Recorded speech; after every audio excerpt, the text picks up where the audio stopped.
C'est un nom qui a été voté par les salariés et les administrateurs de nos deux associations conjointes, de manière à ce qu'on puisse dire où est-ce qu'on allait. On va au 125, le 125, c'est au-dessus de notre tête. Initialement prévue, cette inauguration le 18 décembre 2021, le Covid a interdit cet événement. Je vais donc commencer par faire un rapide rappel historique, même si Pierre vous l'a fait à sa manière. Moi, j'avais l'intention de le faire aussi, puisque nous fêtons également, vous avez compris, les 20 ans de l'association Reliage. En 2002, le CLIC niveau 3 est mis en place par l'État pour les confier en 2004 au Conseil généraux de l'époque. Ténor 77 a donc fait du 125 son siège social pour accueillir quotidiennement cette belle équipe que vous avez parmi vous et que vous allez découvrir dans la soirée. Elle rayonne d'ici quotidiennement pour aller de domicile en domicile sur tout le nord du département. C'est ici où elle se retrouve, c'est le centre opérationnel, le centre névralgique, où elle travaille individuellement ou de façon pluridisciplinaire, le tout dans une convivialité et toujours un grand professionnalisme. Je voulais surtout vous parler du fait qu'aujourd'hui, alors je vais faire attention à ce que je dis parce qu'il y a des soignants, il y a des docteurs en médecine devant moi, mais il est évident que aujourd'hui la santé nécessite que vous ne pouvez plus travailler seul chacun dans votre coin. Vous l'avez compris, les uns et les autres, certains plus vite que d'autres. C'est pour ça que les CPTS ont été créés, les communautés professionnelles territoriales de santé. Et c'est pour ça aussi que des établissements comme celui-ci existent aujourd'hui.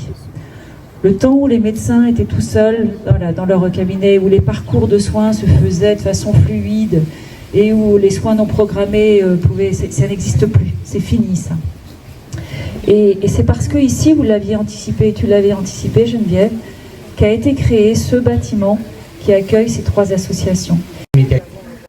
Vous êtes toute nouvelle députée de la 7e circonscription de Seine-et-Marne, qui comprend donc Lagny-sur-Marne, et vous êtes aujourd'hui à l'inauguration du nouveau pôle de santé du numéro 77. Vous avez déclaré tout à l'heure que vous étiez particulièrement sensible à ce secteur. Pouvez-vous nous dire un peu ce que vous comptez faire pour la santé dans le département ? Alors, en fait, de façon générale, ce que j'entends faire, parce qu'un député, ça reste un élu de la nation, mais pour vous montrer à quel point le local et le national c'est lié, c'est que moi, ce que j'entends, c'est vraiment de défendre une égalité au niveau du système de soins sur tout le territoire. Parce que cette inégalité qu'on a actuellement, la Seine-et-Marne en souffre beaucoup, puisque, comme je le disais, c'est l'un des départements les moins bien dotés en matière de structure. Et comme l'a dit au cours de son discours le président, en fait, il y a une augmentation très considérable du nombre d'habitants en Seine-et-Marne, entre 13 000 et 14 000 habitants de plus par an. Et donc, il faut vraiment d'autant plus mettre les bouchées doubles pour pouvoir compenser le manque de structure qu'on a ici. Alors, ça a été... c'est les politiques précédentes aussi qui ont généré ça. C'est-à-dire que par exemple, les groupements d'hôpitaux en GHT, ça a fait qu'en fait ça a permis de faire une économie à l'État qui en fait a généré beaucoup moins de lits, beaucoup moins de personnel. Et donc c'est comme ça, c'est notamment une des raisons pour lesquelles on se retrouve dans cette situation actuellement. Et qu'on se retrouve avec donc, des associations qui essayent de pallier ces manques. Mais même si elles sont là pour faire tout ce travail remarquable, l'État, lui, ne doit pas se désengager. Et il doit vraiment redoubler d'efforts pour permettre d'avoir un système de soins réellement de qualité. Merci beaucoup, Madame la députée. De rien, monsieur. William Boumel, vous êtes directeur de l'association.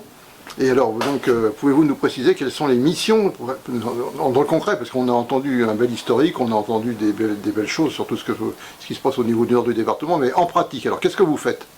Alors en pratique, l'association Santé 77 Nord est une association qui a été créée en 2015 et qui aujourd'hui est financée par l'Agence régionale de santé et qui utilise aujourd'hui son budget pour avoir une équipe salariée qui est dédiée à l'accompagnement des personnes qui sont dans des parcours de santé complexes.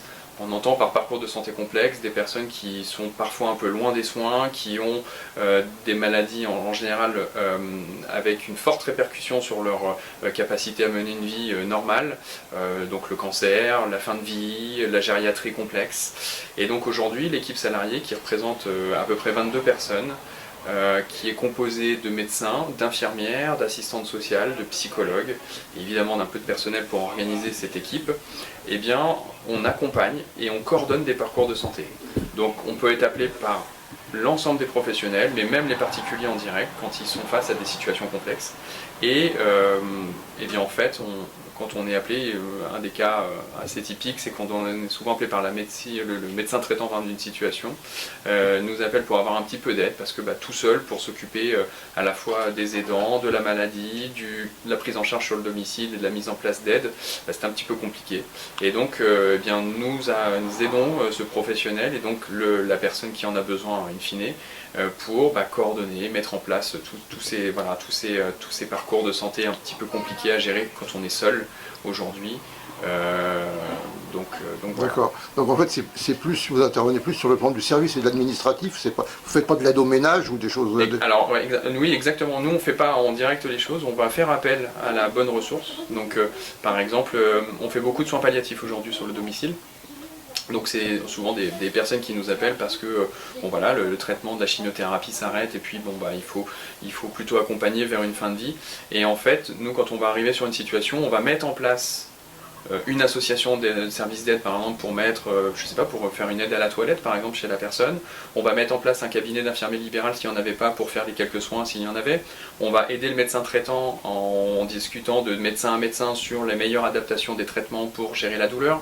Voilà, concrètement en fait, on ne fait pas le soin, mais en revanche on va mettre tout ce qu'il faut et toutes les personnes ressources du territoire pour que ça puisse se passer dans les meilleures conditions possibles et donc dans l'idée quand même d'un maintien au domicile, hein. C'est un peu notre cœur de métier, c'est essayer de maintenir au domicile et quand parfois c'est pas possible, d'organiser au mieux les hospitalisations et de mieux prévoir les choses et aussi les sorties d'hospitalisation,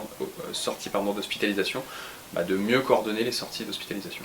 Adrien Baumel, merci beaucoup d'avoir répondu à l'invitation de Macronal 77. Geneviève Serre, vous êtes présidente de Reliage, donc une association, dont vous allez nous présenter l'objet et l'activité, s'il vous plaît. Alors j'étais à la fondation de cette association en 2001, donc nous fêtons aujourd'hui les 20 ans.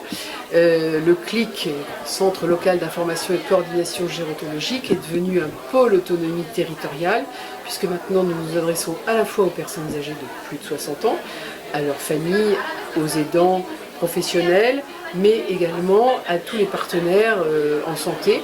Et puis, nous avons maintenant un nouveau public qui est le public porteur de handicap. Nous accueillons de 0 jusqu'à la fin de leur vie. Faire de la coordination gérontologique, donc c'est une mission médico-sociale. Le pôle autonomie travaille avec le DAC, qui est plutôt sur la version sanitaire, la version santé. Nous accompagnons pour les évaluations à domicile. Nos 15-16 salariés vont à domicile évaluer les besoins, voir si on a besoin de portage de repas, voir si on a besoin de d'aides de toutes sortes et on veille à la mise en place de ces aides avec tous nos partenaires, puisque ce n'est pas nous qui faisons, ce sont nos partenaires vers lesquels on redirige les personnes en demande. Ça peut être vers une maison de retraite, ça peut être vers un foyer de logement, ça peut être pour un maintien à domicile. Tous les champs possibles du médico-social. D'accord. Alors puisqu'on parle de champs possibles, votre champ d'action géographique, c'est le nord du département. Sur l'association Reliage porte 2 pôles autonomie, celui de Lagny dans lequel nous sommes aujourd'hui, nous inaugurons les locaux, mais donc qui couvre 40 communes, mais également le pôle autonomie de Meaux qui couvre lui 100 communes. Et ces 2 organisations s'occupent de la moitié de la population de Seine-et-Marne, ce qui est quand même extrêmement important. D'accord. Et alors donc les 2 autres associations que nous avons ici, donc le PAC et le DAC. Ici nous avons le DAC, qui est le dispositif d'appui à la coordination, qui est plus sur la version sanitaire. Et nous avons aussi, nous accueillons provisoirement pour l'instant la CPTS, le centre la communauté professionnelle du territoire, qui est sur globalement, on va dire, Marne et Gondoire. Voilà. D'accord.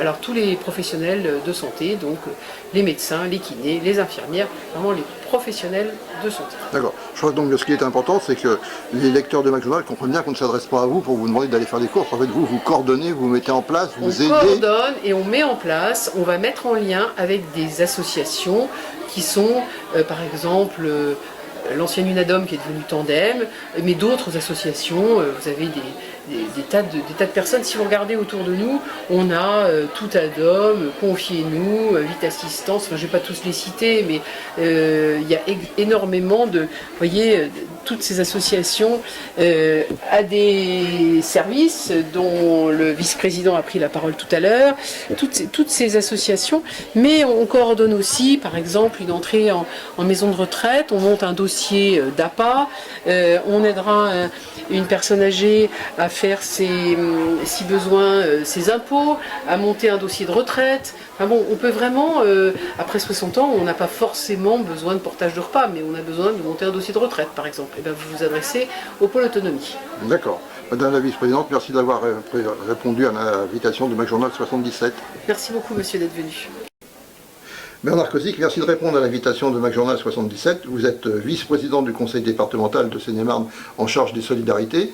Et nous inaugurons aujourd'hui le locaux dit le 125. Alors qu'est-ce qu'on y fait de beau dans ces locaux? Alors le 125 est un pôle de coordination de santé qui est partagé par les deux associations que sont Reliage et Santé 77 Nord, ainsi que la CPTS, alors Lien Santé 77 depuis plus d'1 an. Donc ce pôle de coordination santé regroupe donc 3 acteurs de la coordination sur le nord du territoire, ce sont le CIC PAT, Centre d'information et de coordination, point d'autonomie territoriaux, dispositif porté par le conseil départemental de Seine-et-Marne, que je représente aujourd'hui, et puis le DAC 77 Nord, qui est le dispositif d'appui de coordination financé par l'Agence régionale de santé. Et puis la CPTS, Lien Santé 77, qui est la communauté professionnelle territoriale de santé, donc qui n'est composée qu'avec tous les professionnels médicaux et paramédicaux dont nous avons besoin pour nous occuper de l'ensemble de nos personnes âgées. D'accord. Alors quel est en pratique le rôle du conseil départemental dans toutes ces structures? Alors, financement, accompagnement? Financement, oui, accompagnement et coordination aussi, puisque là on le voit bien dans ce CIC PAT, les pôles d'autonomie territoriaux ont été construits en 2017, et aujourd'hui ils ont parcouru un beau parcours, puisque 2017 on est aujourd'hui à mi-2022, et ils ont su associer, ils ont su se transformer, su être accompagnés avec les professionnels de santé dont ils ont besoin, parce qu'ils vont au plus près des personnes vulnérables. Et puis aussi, ils ont pu être accompagnés, ils se sont attachés à être partenaires avec les DAC 77, qui sont les dispositifs d'appui et de coordination financés par l'Agence régionale de santé. Ça, c'est extrêmement important. Ils sont 3 partenaires à travailler ensemble pour l'usager. D'accord, donc là, nous avons un bel exemple, en fait, de ce qu'on pourrait appeler une coordination administrative positive. On dit souvent que... Alors, administrative, moi je dirais pas administrative, moi je dirais coordination de santé publique absolument nécessaire pour l'ensemble des territoires et pour le maintien à domicile des personnes âgées. D'accord. Et alors pour préciser l'importance que le conseil départemental apporte à ces questions, vous avez une collègue qui n'a pas pu rester avec nous longtemps, mais je voudrais quand même qu'on la cite, puisqu'il s'agit d'Anne Brouzy qui est... Alors effectivement, Anne est auprès de moi, est auprès de nous au département depuis 2021 et j'en suis ravi puisque Anne aujourd'hui a dans son portefeuille d'action, elle y œuvre déjà depuis quelques mois, depuis presque 1 an, puisque ça fera 1 an le 2 juillet, c'est-à-dire dans 2 jours que nous avons été réélus, pour ma part réélue et pour elle élue au conseil départemental, et donc elle est en charge de la démographie médicale et de l'enfance, c'est-à-dire tout ce qui a trait à l'aide sociale à l'enfance et à la famille, ce qui est extrêmement important sur un territoire comme la Seine-et-Marne, mais comme tous les territoires. Mais la Seine-et-Marne, il faut quand même, je dois le rappeler, c'est quand même un peu plus d'1 400 000 habitants, avec un peu plus de 13 à 14 000 habitants de plus par an. Un territoire extrêmement dynamique. Et donc ça pose quand même des gros problèmes, puisqu'on entend dire souvent que la Seine-et-Marne, c'est un des plus grands déserts médicaux d'Île-de-France. Malheureusement, oui, effectivement, aujourd'hui, on doit reprendre, on doit remettre de l'attractivité et puis accueillir de mieux en mieux avec tout ce que ça comprend, l'ensemble des professionnels de santé dont on a besoin au quotidien. Et c'est en bonne voie. On y travaille avec les départements voisins pour ceux qui sont effectivement dans le périmètre, de la Seine-et-Marne. Et puis, et puis sur les territoires eux-mêmes, chaque intercommunalité aujourd'hui s'est bien saisie de la difficulté. Nous avons des politiques contractuelles pour accueillir, pour amener des équipements qui puissent accueillir des jeunes médecins, des maisons de santé pluridisciplinaires universitaires, qui permettent d'accueillir des médecins en dernière année, c'est-à-dire des internes en dernière année sur les territoires, avec l'espoir, après leur formation avec des professionnels déjà en place, qu'ils restent sur nos territoires. Monsieur le Vice-président, je vous remercie beaucoup. Alexandra Honnête, nous sommes au 125, les nouveaux locaux dans lesquels se trouve l'association dont vous êtes la directrice, l'association PAT. Pouvez-vous nous la présenter et nous dire ce que fait cette association en pratique? Alors l'association porte 2 pôles autonomie territoriale, un sur Lagny et un sur Meaux. On est une équipe de 16 salariés, des travailleurs sociaux pour la plupart, des assistantes sociales, des éducateurs spécialisés. Et notre mission, c'est répondre à toutes les demandes de ce public concernant le maintien à domicile, l'accès aux droits, l'accompagnement dans des situations parfois complexes, le décès, le deuil, accompagner les aidants à trouver des solutions pour leurs proches. Bref, on intervient sur 143 communes et notre public, les personnes de plus de 60 ans, les personnes en situation de handicap et les aidants. D'accord. Donc vous intervenez en fait plus comme association de service, c'est pas vous qui dites allez, je vais vous aller chercher 1 kilo de pommes de terre et un beefsteak au marché. Alors exactement, nous on n'a pas des aides à domicile qui interviennent pour aider les gens. Par contre, les équipes, elles vont chez les retraités par exemple, et elles vont les aider à trouver des financements pour payer l'aide à domicile qui va chercher le beefsteak. Et elles vont constituer le dossier avec la personne. Un dossier à part, un dossier auprès de la CNAV, la Caisse nationale d'assurance vieillesse. Et en fait, le but des équipes, c'est de trouver des solutions, trouver des financements, mais c'est pas d'aller chercher le beefsteak et d'aller chercher le pain. D'accord, ok. Et alors, quelle est la différence entre vous et le DAC alors donc? Alors, le DAC, c'est la partie sanitaire. Le public du DAC, c'est les personnes qui ont des problématiques de santé, cancer, fin de vie. D'accord, Nous, c'est les gens qui vont bien et qui veulent rester chez eux le plus longtemps possible, quel que soit leur âge et leur handicap. D'accord. Alors, comment comment les identifiez-vous ou est-ce que ce sont elles qui viennent vers vous? L'avantage du 125, c'est une porte d'entrée unique. Et après, les équipes, elles réorientent soit vers le DAC, soit vers le PAT. Mais en tout cas, tout arrive ici, au 125. Mais ces personnes vous sont adressées par qui? Par leur médecin traitant, leur famille Les médecins traitants, les enfants, les mairies. Nos partenaires premiers, c'est les mairies, les CCAS. Ça peut être le juge qui nous demande d'intervenir sur une situation. On a de multiples partenaires. D'accord. Et donc, pour l'avenir, alors qu'est-ce que vous envisagez pour cette association? Parce que j'ai l'impression que les besoins ne vont pas diminuer. Les besoins, vous avez bien raison, les besoins ils augmentent parce que le Covid a renforcé la fragilité des gens, a renforcé l'isolement social, a renforcé la précarité. Et aujourd'hui, on a de plus en plus de public et de moins en moins de financement. Donc, qu'est-ce que je nous souhaite? D'être entendu par les services de l'État, le département, et d'avoir des fonds complémentaires pour continuer cette mission qui est hyper importante. Je vais vous demander maintenant quels sont vos financeurs, donc le département, la région, l'État? Le département, c'est notre financeur numéro 1 et les mairies. Et les mairies? Les mairies, oui. Et aujourd'hui, sur 143 communes que l'on couvre, on n'en a que 23 qui nous financent.